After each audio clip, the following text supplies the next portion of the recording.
kita dan roh kita tidak pernah berpisah. Tapi sayangnya nih, sekali lagi, sayangnya roh yang ada pada diri kita pun kita tidak kenali. Ayo, siapa yang pernah mengenal rohnya? Siapa yang pernah mengenal kekuatan esensi yang muncul pada dirinya sehingga tangannya bisa bergoyang, mulutnya bisa berbunyi? Siapa yang bisa mengenal itu? Tak ada. Lalu bagaimana mungkin kita bisa mengenal yang maha dahsyat? Cukup dengan mengetahui apa yang tertoreh kemudian di akal kita, bahwa pencipta langit dan bumi dengan menciptakan kita, dengan menciptakan keberadaan kita, itu bukti bahwa Tuhan itu ada. Itulah Allah. Sanurihim ayatina fil afaq wa fi anfusihim. Dengan roh itu kan ya, ada roh itu ya. Oh jelas, karena roh itu adalah satu dimensi serpihan dari keberadaan eksistensi Tuhan. Dengan adanya roh kemudian manusia yang berakal akan mengetahui bahwa segenap gerak rasionalitas akal budi, estetika budi, pekerti yang kita rasa, yang kita anut, yang kita yang kita lihat, itu semua adalah roh manusia yang memiliki substansi imateri yang jelas bisa membuat gerak dan seterusnya. Gitu Bang. Juma kan percaya dengan roh itu. Dari mana Bang Juma mengetahui roh itu? Oh jelas Bang. Bisa ini paham juga itu Bang. Iya. Al-Quran menerangkan kemudian bahwa tidak ada manusia yang diberi pengetahuan tentang roh. Itu Al-Quran. Dari Al-Quran ya Bang. Maksud saya dengan logikanya Abang itu. Oke. Di dalam kehidupan kita sebagai manusia, roh ini adalah kehendak Tuhan dalam diri manusia. Roh tak terjelaskan dalam kecerdasan ide manusia manapun. Manusia tidak disebut sebagai manusia jika ia tidak memiliki roh. Ia akan berubah menjadi jenazah atau mayat ketika dia tanpa roh. Tetapi ketika ia tak berakal atau gila sekalipun, ia masih menyandang kedudukannya selaku manusia, meskipun akalnya tidak berfungsi. Tetapi ketika kemudian jasadnya tanpa roh, meskipun dia seorang profesor tanpa roh, maka posisi manusia itu disebut jenazah, bukan lagi manusia. Artinya bahwa belum pernah kita temukan adanya pemberitaan telah terjadi kebakaran, 3 mayat melarikan diri. Tak ada itu Bang.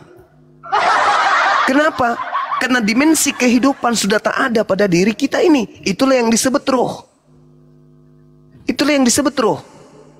Manusia kita nih harus menyadari entitas roh di dalam diri kita.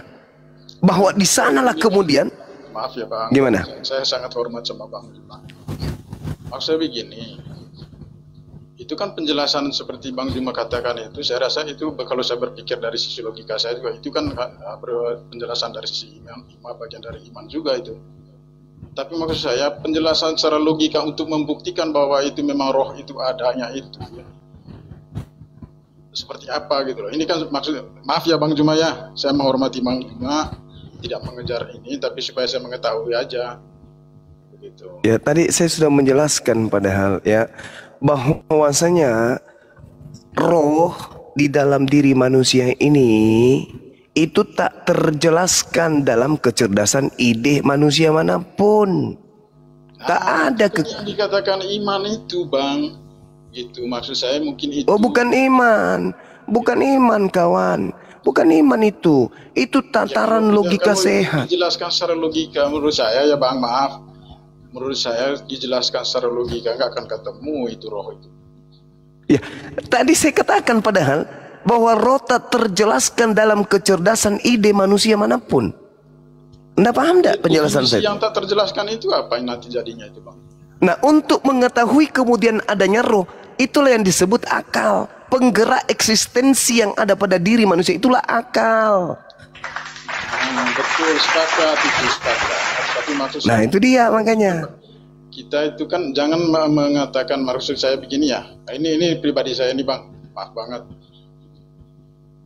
Tidak bisa kita hanya bermain dengan logika saja tanpa ada iman.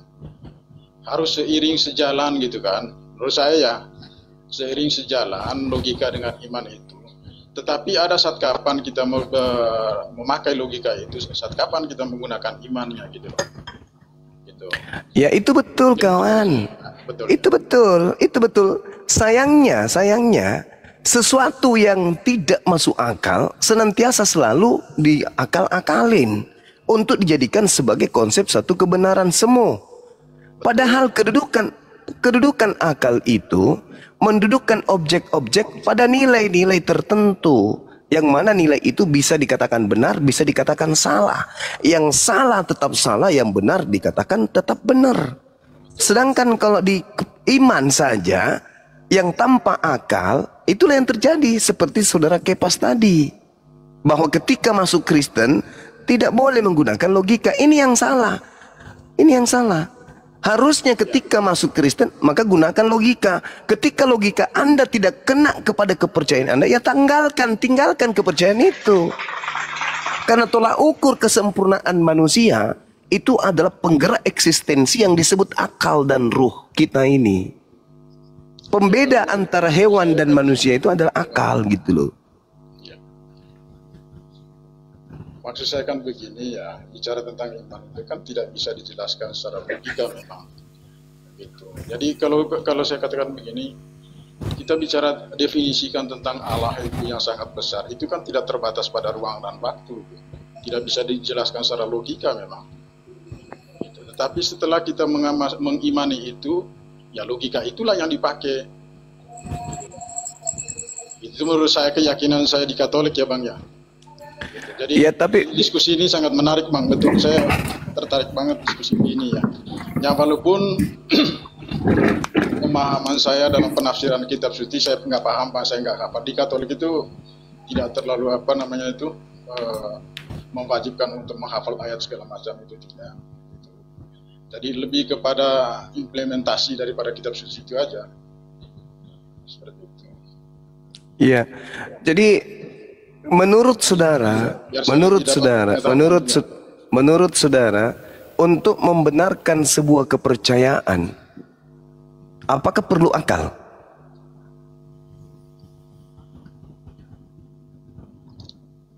Untuk membenarkan sebuah kepercayaan, ketika saya sudah percaya, akal tidak berfungsi.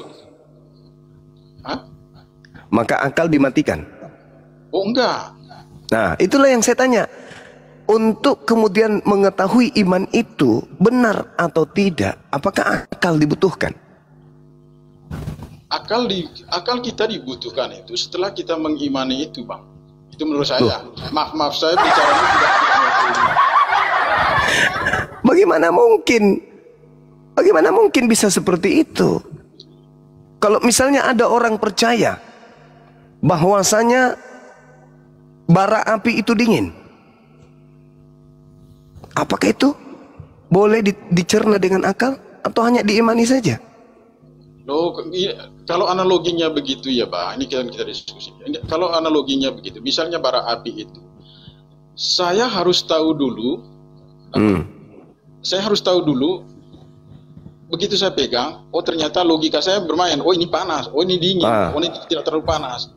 Lalu bagaimana dengan kepercayaan yang orang mengatakan bara api itu dingin?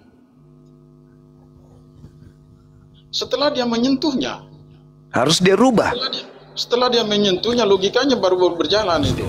Berarti dia harus menanggalkan kepercayaannya bahwa bara api itu dingin, betul? Oh, bukan menanggalkan kepercayaannya. Saya harus tahu dulu di dalamnya itu. Menyentuhnya dulu, saya harus memegang dulu bara api itu. Nah, logika saya bermain di situ. Enggak. Apakah kalau misalnya ini memang panas, maka tangan saya akan pulang. Gitu. Kan tapi ada orang masih bisa saya pegang, maka tangan saya mungkin tidak terlalu mundur begitu kan gitu. Hanya orang-orang misalnya gini Bang. Anda punya anak, Anda ajarkan menyembah kepada anak Maria. Apakah dia menggunakan proses akal dulu atau imani aja ikut bapaknya? Bang, logika kita bermain itu kan setelah kita di dalam, di situ kita mengetahui, oh ini ajarannya tidak baik, oh ini ajarannya benar. Itulah pertanyaan saya, ketika kemudian anak Anda besar bertumbuh, apakah mereka mengolah kemudian iman mereka terlebih dahulu, atau dia hanya didoktrin untuk mempertuhankan Yesus, anak Maria? Oh enggak, saya tidak mendoktrinkan kalau ke anak saya, ya saya tidak mendoktrinkan anak saya, tetapi saya punya kewajiban untuk mendidik mereka untuk menjalankan apa yang saya jalani, gitu loh. Ya, coba bagaimana Anda mempermainkan logika dia? Bagaimana memahami dengan akal mereka di situ? Kalau merasa dalam logika mereka itu tidak masuk dalam ajaran Katolik saya, silakan.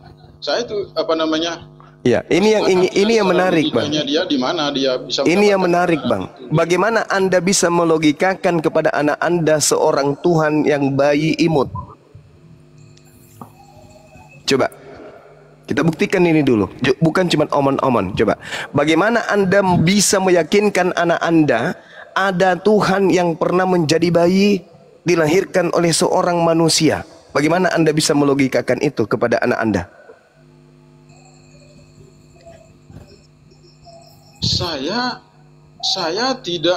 Saya tidak mendidik kan gini ya. Ini kan ada konsekuensi sosiologisnya juga, Bang. Gitu loh. Dalam kehidupan seharian kita, anak kita itu kan sudah pasti dididik dengan baik kan.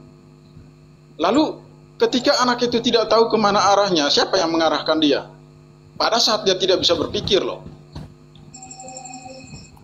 Ya kan? Pada saat anak ini tidak berdaya, siapa yang bisa menggerakkan dia selain orang tuanya? Nah, itu dia yang saya tanya. Bicara begini kan tidak hanya berpikir dari sisi iman atau logika. Inilah yang saya tanya. Bagaimana Anda membina kemudian keimanan anak Anda ketika diperhadapkan dengan keadaan Tuhan yang Anda sembah bernama Yesus itu pernah menjadi bayi imut? Seperti apa Anda mendidik anak Anda untuk kemudian memiliki iman yang betul? Sementara itu kan ini, Bang, ini kan ini gini ya. Anak baru lahir. Saya membesarkan dia, mendidik dia. Karena dia tidak tahu dia kemana nanti arahnya itu, ya saya sebagai orang tuanya sebagai Katolik, saya mengajarkan dia sebagai Katolik. Iya, itu dia yang saya tanya, saudara. Sebentar dulu, di situ dia bermain logika, Bang. Nah, bagaimana logikanya main ketika ada Tuhan jadi bayi? Logika apa yang bisa dia pakai? Kalau misalnya logikanya dia tidak masuk di situ, silakan aja. Anda yang saya tanya, bagaimana Anda membodohi anak Anda untuk bisa mempertuhankan anak bayi? Lalu bagaimana cara Anda membuat dia bertuhan kepada bayi kalau Anda membodohinya? Coba. Bagaimana Anda kemudian menipu anak Anda untuk mempertuhankan seorang bayi kalau Anda tidak menipu dia? Bagaimana caranya? Jangan berpikir dari sisi itunya dulu, Bang. Justru karena itu saya tanya, bagaimana cara Anda kemudian? Logika saya mentok di situ. Oke. Logika saya mentok di situ. Coba Bang Juma jelaskan seperti yang Bang Juma tanyakan ke saya gitu. Jelaskan ke saya biar saya tahu gitu, biar saya paham. Lah, kami sederhana. Qul huwallahu ahad. Allah itu Maha Esa. Allah Maha Esa. Lam yalid wa lam yulad. Dari mana anak itu tahu kalau Allah itu Maha Besar? Ya, jelas alam semesta ini udah cukup. Tidak mungkin alam semesta ini diciptakan oleh anak bayi. Ayo. Makanya itu, ayo. Bang, itu logika. Makanya apa? Bermain di situ, betul itu. Ya makanya apa? Tapi saya mengajarkan anak saya, alam semesta ini diciptakan oleh hakikat yang maha besar. Masuk akal nggak? Masuk akal nggak? Masuk akal. Sementara Anda mengajarkan anak Anda, alam semesta ini diciptakan anak bayi. Percaya nggak gitu loh anak Anda? Oh percaya dong. Sekarang saya tanya kepada saudara, masuk akal tidak? Masuk akal kagak? Kalau Tuhan, kalau pencipta alam semesta ini adalah maha besar, masuk akal nggak? Masuk akal. Masuk akal nggak kalau pencipta alam semesta ini anak bayi? Nggak masuk akal. Logikanya Bang Juma, saya mengikuti. Allah Maha Besar. Yes. Ya kan? Bagaimana cara Bang Juma membuktikan Allah itu Maha Besar? Logika Bang Juma. Alam semesta ini. Alam semesta ini buktinya. Alam semesta ini buktinya. Siapa yang mampu menciptakan bumi ini? Ini baru bumi loh. Ini baru bumi. Siapa yang mampu menciptakan? Ayo, siapa yang mampu menciptakan alam semesta ini kalau bukan hakikat yang maha dahsyat, yang maha kuat, yang maha perkasa, yang maha besar? Itulah imannya, Bang. Masuk akal nggak itu? Masuk akal tidak, Paman? Masuk akal nggak? Masuk akal nggak? Aduh apa? Masuk akal nggak? Aku tanya dulu saudara, kejujuranmu dulu kawan. Kejujuranmu dulu, saya minta kejujuranmu dulu saudara. Masuk akal tidak alam semesta yang begitu dahsyat ini diciptakan oleh hakikat yang maha besar? Masuk akal nggak? Masuk akal. Masuk akal nggak kemudian alam semesta yang diciptakan oleh bayi imut? Itulah yang saya katakan kawan. Anda ketika bernarasi tentang bara api, oh saya pegang dulu, nenek lu kiper. Tak ada konsep itu di Kristen. Di Kristen itu imani aja bara api itu dingin. Imani aja Yesus si bayi inilah pencipta alam semesta. Itu yang ada. Makanya Kepas itu lebih jujur daripada Anda. Kepas jauh lebih jujur bahwa dalam Kristen tidak boleh pakai akal dalam beriman. Kristen itu cukup imani aja. Datang Anda gengsi-gengsian, padahal ujung-ujungnya ke situ juga. Malu, lebih bagus kayak Kepas, malu di awal daripada kayak Anda, malunya di belakang. Kan gitu kawan. Jadi kesimpulan saya di dalam Kristen tidak boleh pakai akal. Kalau masih mau jadi Kristen jangan pakai akal. Itu kata Kepas dan saya katakan itu betul. Karena tidak mungkin Kristen ini konsepnya rasional, nggak mungkin. Bagaimana mungkin bisa rasional? Tuhan pencipta langit dan bumi jadi bayi.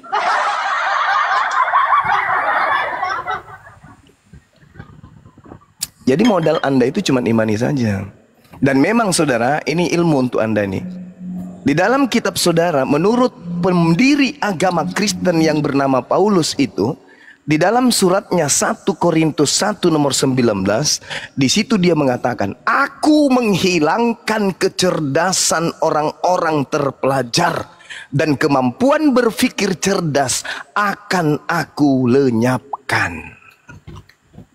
Baca itu kitab. Yang dikatakan tentang itu ya. Itu Paulus yang sudah mengatakan dirinya.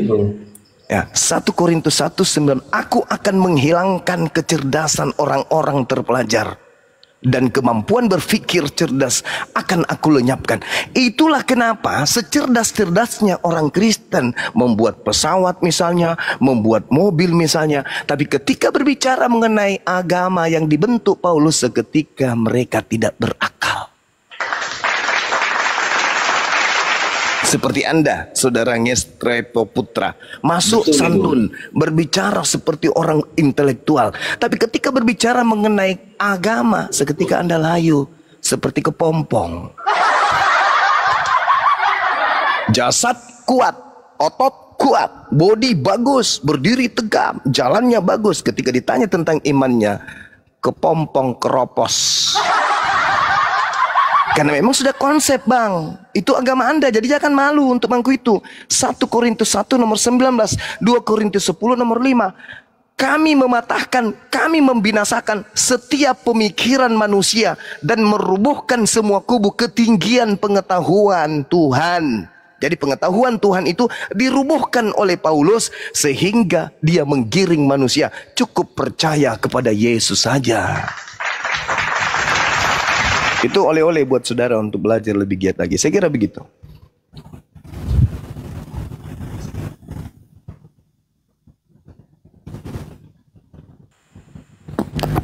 Boleh saya tanggapi bang? Boleh. Saya udah nyimak Bang Juma ini dari tadi.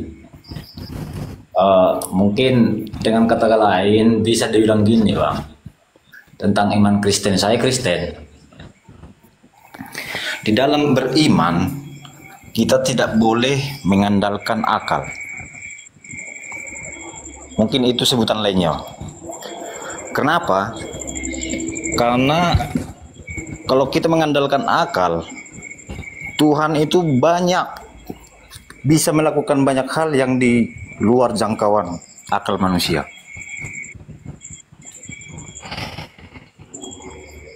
Mungkin itu kalimat yang lebih cocok untuk yang dibilang Bang siapa tadi, Kepas ya? Iya. Kita tidak bisa mengandalkan akal. Kenapa? Banyak hal yang bisa dilakukan Tuhan yang di luar jangkauan akal manusia. Jadi gini kawan, ketika Anda mengatakan tidak bisa mengandalkan akal, berarti itu sama halnya Anda memfitnah Tuhan yang telah menciptakan manusia sebagai pemimpin di atas muka bumi. Karena dengan akal kemudian manusia justru bisa mengenal Tuhannya. Kalau orang mati akal tak akan pernah bisa mengenal Tuhan. Makanya banyak yang menyembah pantat sapi, banyak yang menyembah kemudian kulkas, ada yang menyembah kain horden. Kenapa? Karena mereka tidak menggunakan akal. Akal ini adalah cahaya yang mencerahkan. Akal menjadi garis pembeda antara makhluk kita dengan makhluk yang lain. Manusia yang berakal mengembangkan beragam konsep. Simbol-simbol yang ada mampu manusia berikan makna-makna tertentu. Bahkan akal terus mencari kebenaran, menggali kebenaran yang baru. Jadi akal ini dititipkan oleh Tuhan sebagai cahaya yang mencerahkan, yang menjadikan garis pembeda. Akal adalah makhluk materi Tuhan yang tertanam dalam materi fisik tubuh manusia. Iya, betul. Untuk apa? Ya, untuk mencari Tuhan. Akal itu. Akal kita pakai untuk mencari Tuhan. Jadi kalau ada Tuhan yang ditemukan tanpa melalui proses akal, itu bukan Tuhan. Percaya sama saya. Oke. Makanya Bang. Yesus Gini, titip Bang. pesan di Matius 22 itu, kasih Tuhan dengan akal. Gitu saudara. Aku yakin abang ini udah banyak baca Alkitab ya. Mungkin abang dengar, abang udah pernah baca itu, carilah dahulu kerajaan Allah, maka semuanya itu akan ditambahkan padamu, katanya. Betul itu dalil, betul itu masuk akal itu. Makanya kalau menurut saya, kita tidak bisa mengandalkan akal gini bang. Macam abang bilang tadi, mata, telinga, itu semua terhubung ke akal kita. Betul? Ya. Tapi ada kuasa Tuhan yang bisa kita buktikan yang di luar akal. Contoh bang, gravitasi bumi. Ada nggak?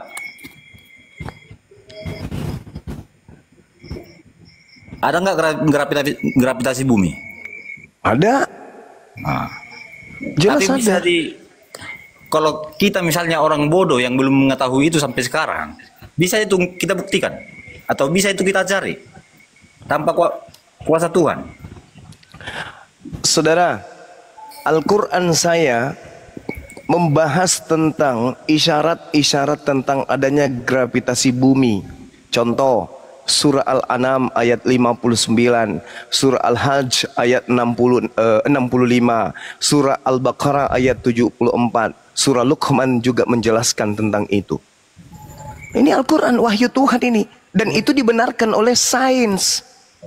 Kalau sudah berbicara sains, berarti sudah berbicara logika, berbicara rasio. Itu kawan. Ini loh bang. Nah, apalagi? Siapa yang bisa buat gravitasi bumi itu? Ya pencipta alam semesta inilah pasti. Siapa yang bisa buat medan magnet itu? Ya pencipta Siapa yang alam bisa semesta buat inilah pasti. Magnetik itu? Pencipta alam semesta kita lah pasti. Maksudnya gini bang, kami makanya saya bilang tadi, maksudnya bukan mematikan akal atau menghilangkan akal. Lah itu di ajaran kita dalam Paulus percaya begitu. Tuhan beriman itu Halo, nggak bisa mengandalkan akal. Selamat Mungkin itu pagi. kalimat yang lebih cocok. selamat pagi. Ya, masalahnya Paulus yang mengajarkan itu. 1 Korintus 1 nomor 19, 2 Korintus 10 nomor 5. Kalau Paulus maksudnya gini bang, dia kan orang terpelajar. Kesemuanya itu diabaikannya demi mengikut Yesus. Itu maksudnya di tulisannya itu. Nah, iya maksudnya dia meninggalkan pemikiran dan kecerdasan kan? Halo. Artinya bagi Paulus itu lebih berharga keselamatan jiwanya daripada semua yang didapatkannya di bumi. Itu. Bagaimana mungkin bisa sampai kepada keselamatan kalau akal nggak berfungsi? Alat untuk kembali menemukan Tuhan itu cuman akal, nggak ada yang lain. Balik lagi kita nih Bang. Ya itu dia masalahnya. Itu dia masalahnya. Itu dia masalahnya. Makanya saya katakan kalau orang tidak menggunakan akal sehat, cuman iman saja, kain horden pun bisa jadi Tuhannya. Kan gitu. Yang penting saya percaya, akal saya matikan. EGP dengan akal. Kan akal tidaklah menjadi alat untuk sampai kepada Tuhan. Itu keliru. Justru hanya orang yang berakal lah yang kemudian bisa menemukan Tuhannya.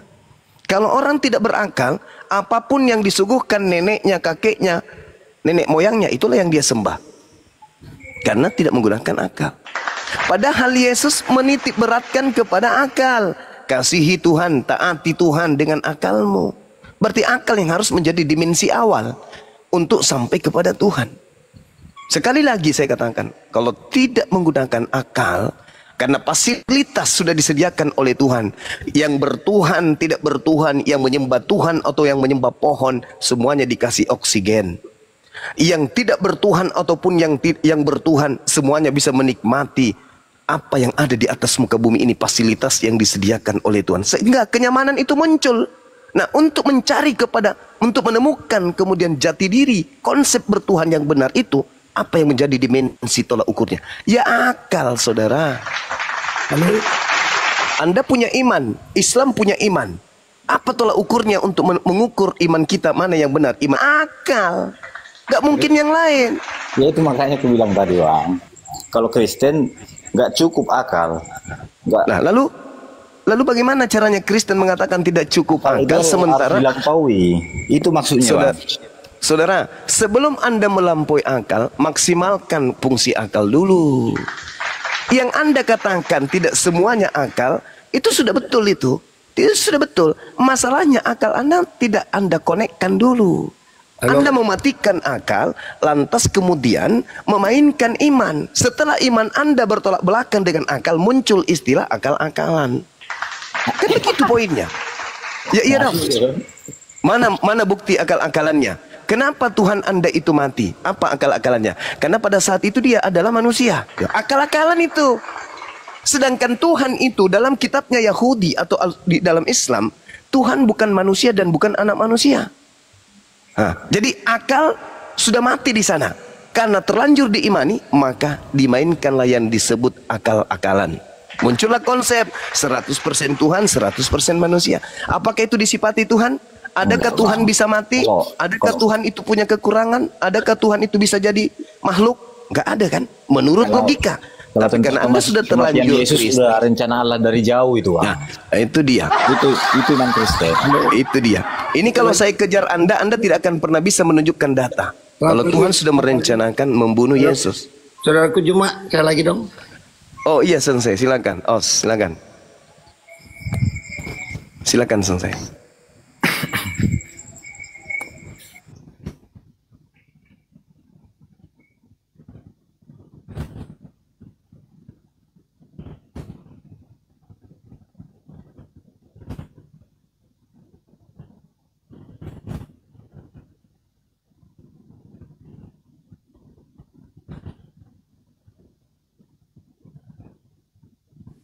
Mute-nya dibuka Bang, mute-nya, mute. Iya. Oke. Terima kasih. Terima kasih saya sudah diberikan waktu dengan saudara saya Juma. Sebelumnya sebelum sampai ke tadi masalah iman dan akal, itu saya mau kasih informasi dulu ke saudaraku Juma. Kemarin saya ketemu sama Insinyur Farhan. Itu iya. ketua umum perguruan, 25 perguruan. Biasanya cuma 24. Black Panther nggak ada. Tapi kemarin ketua umum kita Pak Hadi Cahyanto bilang, "Woi, sekarang kita udah genap, udah penuh." Nah, beliau Farhan. Beliau muncul. Black Panther. Saya bilang, ada ini. Nanti ada cerita, nanti saya kirim foto-fotonya, ya. Oke, iya. Kita lanjut masuk ke tadi yang saudara Juma sampaikan. Masalah Matius 22 ayat 27 ya. 37 kayaknya. Oh 37 ya. Siap. Jadi gini, kenapa orang Kristen dibilang iman dulu? Kan itu Yesus sendiri yang ngomong. Akal itu nanti setelah nomor 3 ya kalau kita lihat ya. Yesus bilang kan, kasihilah Tuhan Allahmu dengan segenap hati, segenap jiwa, segenap akal budi. Nah akal budi ini nanti setelah iman. Iman kan muncul, percaya kan muncul dari hati, bukan dari pikiran. Ya. Nah baru berlogika lah kita. Baru logika. Sebab logika itu terbatas. Kalau kita mau bermain logika untuk percaya kepada Tuhan tidak cukup. Ya. Jadi kita harus memakai roh atau iman. Nah itu kan Yesus bilang, kasihilah, itu hukum yang pertama dan utama. Pertama itu kita imani. Sebab Abraham tidak dijuluki bapak orang berakal, tapi Abraham dijuluki bapak orang beriman. Jadi dia percaya dulu bahwa ada Tuhan. Nah gitu. Bukan dia akali dulu. Sebab akal itu terbatas. Maka itu hukum pertama dan utama itu Yesus tekankan. Kasihlah Tuhan Allahmu dengan segenap hati dulu. Kan kita kalau bicara hati itu kan tidak bisa diselami dengan akal, ya. Karena itu sudah di luar akal, ya. Karena akal kita terbatas. Maka itu hukum pertama dan utama Yesus tekankan adalah kasihlah Tuhan Allahmu dengan segenap hati, segenap jiwa, dan akal budimu. Bukan langsung kasihlah Tuhan Allahmu dengan segenap akal budi, nggak ada. Nah itu. Iman tuh berbicara di dalam hati, ya. Kepercayaan tuh dari hati dulu, bukan dari akal lah gitu. Baru setelah kita percaya, baru kita berakal. Sebab akal itu sangat terbatas. Sebab ada kita memahami Tuhan dengan memakai fisik tidak cukup. Kita harus memakai metafisik. Metafisik itu di luar akal, ya. Seperti maaf ya, Yesus naik ke surga itu nggak masuk akal, ya. Jadi mana beliau? Kena peringatan, kena pelanggaran itu. Kena pelanggaran parobetnya. Ya udah gini deh, terakhir dari saya Bang Juma, assalamualaikum Iya. Bang. Silakan, Cuma silakan. begini, saya tadi tertarik itu dengan kalau bicara diskusi begini tadi. Tapi kalau soal debat bertafsir menafsir itu saya tidak tertarik begitu. Jadi dari saya begini, kalau karena ini mau untuk diskusi iman ya lintas agama, buat saya, bagi saudara saya yang beragama Islam, jalankan ajarannya itu dengan baik. Jadi kemudian dari kami juga seperti itu, ya kita tetap bersatu dalam kebinekaan kita. Itu dari saya Bang. Oke. Alhamdulillah ya. Makasih Bang. Makasih. Menjalankan iman kita dengan baik itu jauh lebih penting lah daripada kita diskusi nggak ada ujung begini tentang iman gitu kan, nggak ada ujungnya itu Bang. Gitu. Iya. Thank you. Ya. Jadi saya pamit. Saya terakhir menyampaikan selamat menjalankan ibadah puasa bagi Makasih. saudara kita yang beragama Muslim. Semoga amal ibadah puasa ini dapat diterima oleh Yang Maha Kuasa. Assalamualaikum warahmatullahi wabarakatuh, Bang. Waalaikumsalam saudaraku. Makasih. Makasih. Baik, saya tanggapi sebelum Sensei Robert naik lagi ya, mengenai yang ada di dalam kitab Lukas tadi, yang mana sensei kita ini, sensei saya ini, itu kemudian berbicara bahwasanya yang pertama itu bukan akal tapi hati. Saya tepuk tangan dulu untuk Sensei Robert. Mudah-mudahan Sensei masih mendengarkan di bawah. Ketika berbicara mengenai iman, Sensei, dan Anda jadikan tolak ukurnya adalah hati, manusia tidak akan pernah bisa membohongi hatinya. Bagaimana mungkin kemudian Anda mengasihi Tuhan dengan hati, dengan mendudukkan kemurnian kalbu ini sebagai tolak ukur kebenaran, Ketika Tuhan itu Anda imani menjadi bayi, apakah hati Anda bisa menerima itu? Pasti tidak. Makanya Al-Quran sangat menitik beratkan kebenaran itu terhadap hati. Ya ayyuhalladzina amanu taqullah wa qulu qawlan sadida. Wahai orang-orang yang beriman, bertakwalah kamu kepada Allah dan ucapkanlah perkataan yang benar. Ucapan itu landasan hati. Ketika hati ini berbicara, maka apa yang terlontar keluar itu adalah sebuah kebenaran. Bagaimana mungkin Anda ingin mengasihi Tuhan, sedangkan Anda memiliki sembahan seorang bayi, dan itu tidak masuk di dalam hati Anda. Hati Anda akan menolaknya. Dalam hati Anda, ini tidak mungkin Tuhan. Tapi karena sudah terdoktrin, terdogma, hati Anda kemudian buta. Inilah yang dikatakan Al-Quran, summum bukmun umyum fahum la yarji'un. Hati Anda buta. Jadi jangan kemudian Anda mengatakan akal memang belakangan, yang pertama itu adalah iman. Oh tidak, hati itu berbeda dengan iman, sensei. Hati dan iman itu berbeda. Itu adalah dua komponen yang berbeda, dua entitas yang berbeda. Mereka memiliki makam-makam, kedudukan-kedudukan, stasiun-stasiun yang berbeda, dan punya tempat-tempat yang berbeda pula. Jangan Anda satukan antara hati dengan iman. Iman yang betul adalah iman yang tidak bertolak belakang dengan hati. Itu bagaimana Anda bisa mengatakan hati itu adalah iman? Enggak, beda. Beda. Antara iman dan hati itu beda. Kalau iman salah, hati menolak. Makanya Al-Quran mengatakan, liyu'azziballahul munafiqina wal munafiqat wal musyrikina wal musyrikat wa yatuballahu 'alal mu'minina wal mu'minat wa kana Allahu ghafurar rahima. Al-Quran saya menerangkan itu, sehingga Allah akan mengasap orang-orang munafik. Kenapa Allah mengasap orang munafik? Karena lisannya, perbuatannya tertolak oleh hatinya sendiri. Ini kita belum berbicara mengenai akal loh, baru hati. Sensei sudah salah di situ. Maaf, saya bukan mau mengajari. Kalau di bela diri, sensei lebih tinggi dari saya itu pasti. Tapi kalau dalam hal kebenaran, mohon maaf, ya kita harus duduk bersanding. Dan kemudian kita ukur esensi kebenaran yang kita tuangkan melalui lisan kita, biar orang yang menilai. Hati ini nggak bisa dibohongi, sensei.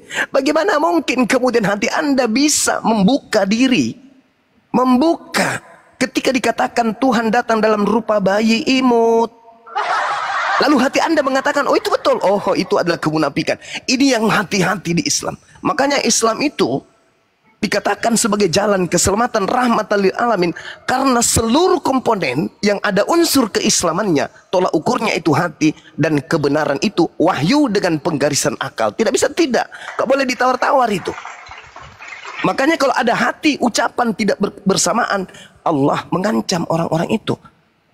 Liyu'azziballahul munafiqina wal munafiqat wal musyrikina wal musyrikat wa yatuballahu 'alal mu'minina wal mu'minat wa kana Allahu ghafurar rahima. Sehingga Allah akan mengasap orang-orang munafik laki-laki dan perempuan, dan orang-orang musyrik laki-laki dan perempuan, dan Allah akan menerima tobat orang-orang mukmin laki-laki dan perempuan, dan Allah Maha Pengampun lagi Maha Penyayang. Kenapa dia disebut munafik kemudian? Karena hatinya dia bohongi. Jadi tolak ukur iman itu berbeda ketika Anda mengatakan kasihilah Tuhan dengan hati. Beda iman dengan hati, sensei. Mohon hormat ini, salam hormat dari saya ini muridmu. Tidak bisa kemudian sensei mendudukkan bahwa iman itu hati. Oh no, salah. Salah itu. Hati itu cahaya, kalbu. Yang mana kalbu ini memiliki ritme ketukan yang bersumber dari akal. Begitu juga akal akan mendeteksi ritme hati untuk bekerja kemudian menghasilkan manifestasi kebenaran dan menghasilkan manifestasi kesalahan. Tidak abu-abu. Salah yang salah, benar yang benar. Jadi tidak bisa Anda mengatakan bahwa hati itu adalah iman. Enggak. Bagaimana mungkin dalam hati saya melihat sebuah ada benda berupa cincin. Benda berupa cincin. Hati dan pikiran saya sudah kompak mengatakan ini cincin. Hati saya mengatakan yes, itu cincin. Akal saya melihat itu cincin. Dibenarkan oleh panca indera yang lain, yes, itu cincin. Iman saya mengatakan itu adalah kupu-kupu. Tidak bisa. Mata Anda ketika melihat Maria melahirkan, mata Anda mengatakan ini manusia. Ketika Anda olah apa yang dicerna oleh panca indera Anda itu masuk ke dalam hati, hati Anda akan mengatakan yes, ini manusia. Akal bekerja, mesin penggeraknya kemudian notnya dibunyikan pelatuknya oleh hati. Satu kata, satu rasa. Itu adalah manusia yang keluar dari rahim Maria. Iman mengatakan apa? Pada hari ini telah lahir bagimu juru selamat Tuhan di kota Daud. Beda sensei. Mohon maaf, beda antara iman dengan hati. Beda. Ya. Jadi ya itulah yang saya katakan tadi sekali lagi. Level apapun kalau orang itu sudah Kristen, cuman gak enak aja ya saya ngomong. Jadi Yesus sekali lagi ketika mengatakan bahwa kebenaran itu, mengasihi Tuhan itu harus dengan hati, Kristen tidak lolos. Saya yakinkan Kristen tidak lolos. Dan segenap jiwa saya yakinkan Kristen tidak lolos. Apalagi akal. Makanya saya katakan Kristen itu jauh dari ajaran Yesus. Tapi Kristen itu dekat kepada pengajaran roh yang datang kepada Paulus yang mengaku Kristus. Itu. Jadi sekali lagi sensei kalau masih mendengarkan di bawah, janganlah kita menipu orang dengan mengatakan hati itu adalah iman. No, iman itu adalah buah dari kebenaran hati yang direkam oleh akal. Begitu juga sebaliknya, apa yang kemudian ditelaah oleh akal dibenarkan oleh hati, baru dilahirkan oleh iman yang betul. Anda tidak. Yang keluar dari rahim Maria, manusia, itu akal. Itu iman. Itu hati, itu akal. Itu manusia. Tapi iman Anda mengatakan, hari ini telah lahir bagimu Tuhan. Apa yang lahir? Tuhan. Itu iman. Tapi kalau hati, itu manusia. Nah, ketika kemudian Anda dengan iman Anda mengatakan yang lahir itu adalah Tuhan di kota Daud, hati Anda pasti memar. Hati Anda pasti menghitam. Hati Anda pasti membiru. Maka tertolak belakang antara hati Anda dengan iman Anda. Makanya Al-Quran saya mengatakan ulaika hum syarrul bariyah. Kalian adalah seburuk-buruknya makhluk. Dikasih hati, dikasih akal, tetapi tidak difungsikan dengan baik. Mohon maaf nih, mohon maaf. Itu fakta real. Ketika saudara sensei saya mengatakan yang pertama pernyataan Matius 22 nomor 37 di situ adalah segenap hatimu. Lantas sensei mengatakan itu adalah iman. No. Iman berbeda dengan hati. Iman itu buah dari kerja hati. Ketika iman tidak sesuai dengan hati kita, maka muncul